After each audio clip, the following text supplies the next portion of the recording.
በስመ አብ ወወልድ ወመንፈስ ቅዱስ አሐዱ አምላክ አሜን። አንድ አምላክ በሚሆን በአብ ወወልድ ወመንፈስ ቅዱስ ስም መጋቢት 22 በዚች ቀን የክብር ባለቤት ጌታችን ኢየሱስ ክርስቶስ ወደ ኢየሩሳሌም ከተማ ገብቶ ቤተ መቅደሱን በአህያ ግልገል ተቀምጦ በመዞር ሆሳዕና እያሉ እንዲያመሰግኑት አድርገዋል። ይህም ስለ እርሱ እያንዳንዳቸው በዘመናቸው ነቢያት የተናገሩት ትንቢት ይፈጸም ዘንድ ነው። ያዕቆብ በክርስቶስ ስለተመሰለው ስለ ልጁ ይሁዳ አህያ በዘይት እንጨት ላይ ያስራል፣ ውርንጫውን በወይን ሐረግ አለ። ዘካርያስ የጽዮን ልጅ ሆይ አትፍሪ፣ እነሆ ንጉሥሽ በአህያ ግልገል ተቀምጦ ይመጣል አለ። ኢሳይያስ ንጉሥሽ ጻድቅ የዋህ የሆነ ይመጣል፣ ዋጋውን ከእርሱ ጋር ነው፣ ስራውን በፊቱ እየተገለጠ ነው፣ በአህያ ግልገል ላይ ይቀመጣል አለ። አብርሃም የሰሌን ዝንጣፌ ይዞ መሠዊያውን በዞረ ጊዜ ይህች ዕለት ተድላ ደስታ የሚደረግባት የእግዚአብሔር በዓል ናት ብሎ ጠራት። ዳዊትም ከሕፃናትና ከልጆች አንደበት ምስጋናን አዘጋጀ አለ። ሰሎሞንም የሕፃናት አንደበታቸው የተቃናች ሆነች አለ። ሁለተኛም ልጆችና ሽማግሌዎች በኢየሩሳሌም ይጫወታሉ፣ ምርኩዛቸውም በእጃቸው ውስጥ ነው አለ። ደግሞ የመተኪያሽን አስፍተሽ ድንኳንሽን ዘርጊ የለም አለ። ይህንንም የትንቢት ነገር ለመፈጸም በከበረ ወንጌል እንደተጻፈ ጌታ በአህያውና በውርንጭላዋ ላይ ተቀምጦ ወደ ኢየሩሳሌም ገባ። ወደ ኢየሩሳሌም ሊገባ በቀረበ ጊዜ የደብረ ዘይት አጠገብ ከምትሆን ቤተፋጌ ደረሰ። ደብረ ዘይት ወደሚባለው ቢታንያ በደረሰ ጊዜ ከደቀ መዛሙርቱ ሁለቱን ላከ። ወደፊታችሁ ወዳለ ሀገር ሂዱ፣ በገባችሁ ጊዜ ሰው ያልተቀመጠባት አህያ ግልገል ታገኛላችሁ፣ ፈታችሁም አምጡልኝ። ለምን ትፈቱታላችሁ የሚል ሰው ቢኖር ጌታው ይሻዋል በሉ። የተላኩትም በሄዱ ጊዜ እንደነገራቸው አገኙ። የአህያው ግልገል ፈቱ። ጌቶችንም ለምን ትፈቱታላችሁ አሏቸው። ጌታውን ይሻዋል አሉ። ወደ ጌታችን ኢየሱስ ይዘውት ሄዱ። ልብሳቸውን በአህያ ግልገል ላይ ጎዘጎዙ፣ ጌታንም አስቀመጡት። ቅጠል ቆርጠው በመንገድ ላይ የጎዘጎዙ ብዙዎች ናቸው። ልብሳቸውን በመንገድ ላይ ያነጠፉ አሉ። በፊትም በኋላም ይሄዱ የነበሩ በእግዚአብሔር ስም የሚመጣ የተባረከ መድኃኒት ነው ብለው አሰምተው ተናገሩ። በእግዚአብሔር ስም የምትመጣ የአባታችን የዳዊት መንግስት የተባረከች ናት። ጌታ ኢየሱስ ወደ ኢየሩሳሌም ቤተ መቅደስ ገባ። ሕዝቡም ሁሉ አዩት። በመሸ ጊዜ ከ12ቱ አርድእት ጋር ወደ ቢታንያ ወጣ። በነጋው ከቢታንያ በወጣ ጊዜ ተራበ። በሩቅም ቅጠል ያላት በለስ አየ። በእርሷ ፍሬ ያገኝ እንደሆነ ሊያይ ሄደ። ወደ እርሷም በደረሰ ጊዜ ከቅጠል ብቻ በቀር ያገኘው የለም፣ የበለስ ወራት አልነበረምና። ለዘላለም ካንቺ ፍሬ የሚበላ አይኑርሽ አላት። ደቀ መዛሙርቱም ሰሙ። ወደ ኢየሩሳሌም ደርሶ ወደ ቤተ መቅደስ ገባ። በምኩራብም ግብ የሚገበያዩ ያስወጣ ጀመር። የለዋጮችን ሰንደቃቸውን ገለበጠ፣ ርግቦችን የሚሸጡትን ወንበራቸውን ገለበጠ። ወደ ምኩራብ ለንግድ ገንዘብ ይዘው እንዳይገቡ ከለከላቸው። ቤቴ ለአሕዛብ ሁሉ የጸሎት ቤት ይሁን የሚል ጽሑፍ ያለ አይደለምን?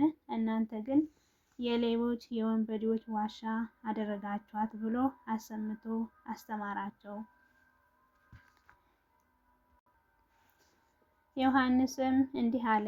አልዓዛርን ከሙታን ለይቶ ካስነሳው በኋላ በነጋው እሁድ ለበዓል የወጡ ሰዎች ጌታችን ኢየሱስ ክርስቶስ ወደ ኢየሩሳሌም እንደመጣ በሰሙ ጊዜ የሰሌን ዛፍ ዝንጣፌ ይዘው ከኢየሩሳሌም ፈጥነው ወጡ። በእግዚአብሔር ስም የሚመጣ ከአርያም የተገኘ መድኃኒት የእስራኤል ንጉሥ የተባረከ ነው እያሉ እየጮኹ ተቀበሉት። ጌታችን ኢየሱስ ክርስቶስ የአህያ ግልገል አገኘ። ተቀምጦባትም እንደ ተጻፈ እንዲህ ሲል የጽዮን ልጅ ሆይ አትፍሪ፣ እነሆ ንጉሥሽ በአህያ ግልገል ተቀምጦ ይመጣል። አስቀድሞ ግን ደቀ መዛሙርቱ ይህንን ነገር አላወቁም አላስተዋሉም ነበር። ጌታ ሳይሰቀል ጌታ በተሰቀለ ጊዜ ግን ይህን የተጻፈው ስለ እርሱ እንደሆነ ያን ጊዜ አወቁት እንጂ እንዲህም አደረጉለት።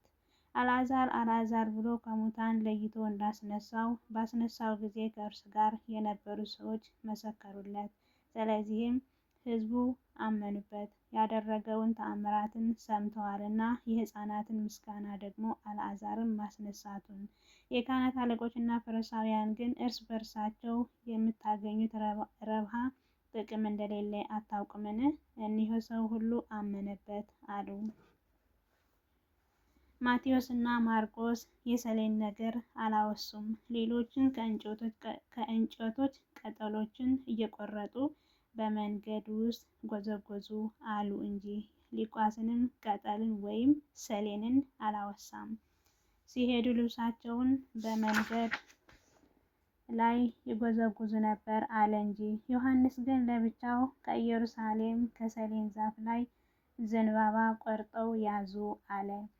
ሰሌንም በኢየሩሳሌም አልነበረም። ጌታችን ሕፃን ሆኖ ሳለ ወደ ግብፅም በወረደ ጊዜ ከእናቱ ብሩክት ቅድስት እመቤታችን ድንግል ማርያም ጋር እስሞናይን ከሚባል ሀገር ደረሱ። ከዚያም ሰሌን አገኙ።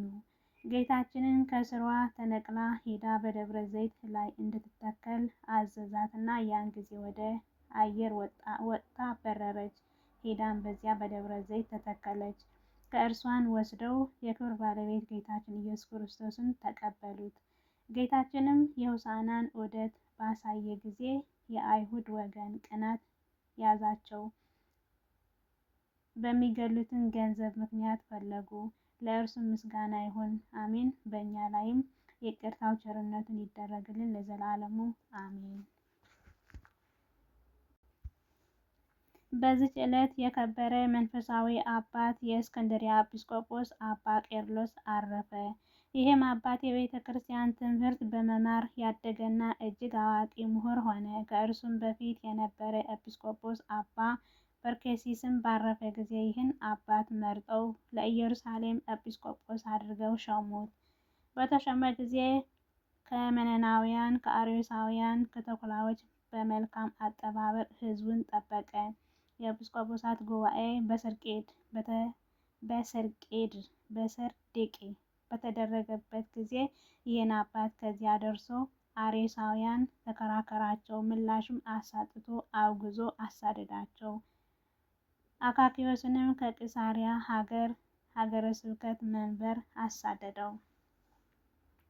አካክዮስን ወደ ታናሹ አርዮሳዊ ወደ ሆነው ቆስጠንጢኖስ ሄዶ ከማህበሩ ስለደረሰበት ውግዘትና ስደት ይልቁንም ከዚህ አባት አባ ቄርሎስ የደረሰበትን ሁሉ በመናገር ከሰሰው። ስለዚህም አርዮሳዊ ንጉሥ ይህን አባት ከኢየሩሳሌም አሳደደው። ሌሎችንም ብዙዎች ኤጲስቆጶሳት ከሀገረ ስብከታቸውና ከመንበረ ሲመታቸው ላይ አሳደዳቸው። ይህንንም አባ ቄርሎስ ወደ ተርሲስ ከተማ ሄዶ ከሀገሩ ኤጲስቆጶስ ከስልዋኖስ ጋር ተገናኘ። እርሱም ተራዳውና ጥቂት ቀኖችን ከእርሱ ጋር አስቀመጠው። ብሎኪያኖስም ስብሰባ በሆነ ጊዜ ይህም አባት ከተሰበሰቡት ውስጥ አንዱ እርሱ ነው። አካክዮስንን ደግመው አወገዙት፣ ረገሙትም። ዳግመኛ ወደ ንጉሥ ሄዶ በዚያም በቅዱስ ቄርሎስ ነገር ሰራበት። ንጉሥን ወታደሮችን ልኮ ከዚያ ካለበት ሀገር አሳደደው። ከዚያ በኋላ ይህን መናፍቅ ቆስጠንጢኖስን ሞተ። ልጁ ሶስተኛ ቆስጠንጢኖስን ነገሰ። ይህንንም አባት ከተሰደደበት ወደ መንበረ ስሜቱ መለሰው። አባቱ ያሳደዳቸው ኤጲስቆጶሳትን ሁሉንም መለሳቸው። ይህንን አባት የተረፈው ዘመኑ በሰላም በጸጥታ ኖረ። ታላቁ ቴዎዶስዮስ በነገሰ ጊዜ ስለ መቅዶንዮስ፣ ስለ ሰባሊዮስ እና ስለ አብረኒዮስ በቁስጥንጥንያ 150 ኤጲስቆጶሳት በአንድነት ሰበሰበ። ይህንንም አባት በጉባኤው ውስጥ አንዱ እርሱ ነበርና መናፍቃንን መመለስን እምቢ ባለ ጊዜ ከወገኖቻቸው ጋር ረገማቸው፣ አውግዞም ለያቸው።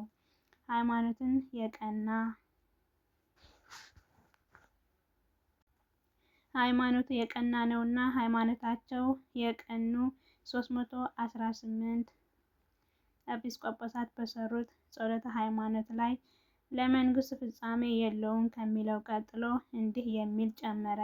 የባህሪ ገዢ የሚሆን በሚያድን በመንፈስ ቅዱስ እናምናለን።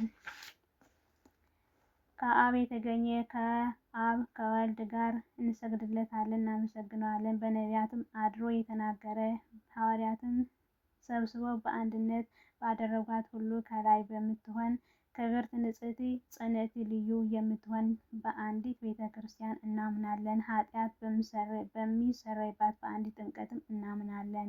የሙታን መነሳት ተስፋ እናደርጋለን የሚለውን የዘላለሙ ሕይወት። ከዚያ በኋላ ይህን አባት በመንፈስ ቅዱስ ተቃኝቶ ብዙ ድርሳናትን ተግሳጻትን ደረሰ። ሁለተኛም ስለ ጸሎተ ሃይማኖትና ስለ ትርጓሜው ሌላ በውስጡ 18 ያህል ድርሰታትን ያለውን መጽሐፍትን ደረሰ። እርሱም ጥበብን እውቀትን ሁሉ የተሟላ እጅግ የሚጠቅም ነው። በጵጵስና መንበሩ 35 ዓመት ከኖረ በኋላ በሰላም አረፈ። በጸሎቱ የምትገኝ በረከቱ ከሁላችን ሕዝበ ክርስቲያን ጋር ለዘላለም ትኑር አሜን። የቅዱሳን ረድኤት በረከት ከሁላችን ጋር ይሁን። ያጎደልኩት ያንጠባጠብኩት በአምላክ እናት በአፈትጋን ሁሉ ይታረምልኝ አሜን። አሁን ዘበሰማያት የተቀደሰ ስምከ ትምጻእ መንግሥትከ ወይኩን ፈቃድከ በከመ በሰማይ ከማሁ በምድር ሲሳየነ ዘለለዕለትነ ሀበነ ዮም ህድግ ለነ አበሳነ ወጌጋየነ ከመ ንሕነኒ ንኅድግ ለዘአበሰ ለነ ኢታብአነ እግዚኦ ውስተ መንሱት አድኅነነ ወባልሐነ ኩሉ እኩይ መዛኪያት መንግሥት ኃይል ወስብሐት ለዓለመ ዓለም። በሰላመ ቅዱስ ገብርኤል መልአክ ወእግዝእትየ ማርያም ሰላም ለኪ ድንግል በኅሊናኪ ወድንግል በሥጋኪ እም እግዚአብሔር ጸባኦት ሰላም ለኪ ብሩክት አንቲ እምአንስት ወፍሬ ከርሥኪ ተፈሥሒ ፍሥሕት ኦም ለተጸጋ እግዚአብሔር ምስሌኪ ሰአሊ ወጸልዪ ምሕረተ ፍቅር ወልድኪ ኢየሱስ ክርስቶስ ከመ ይስረይ ለነ ኃጣውኢነ ተማጸንበኪ ተመስገን ከመድኃኔዓለም አምላኬ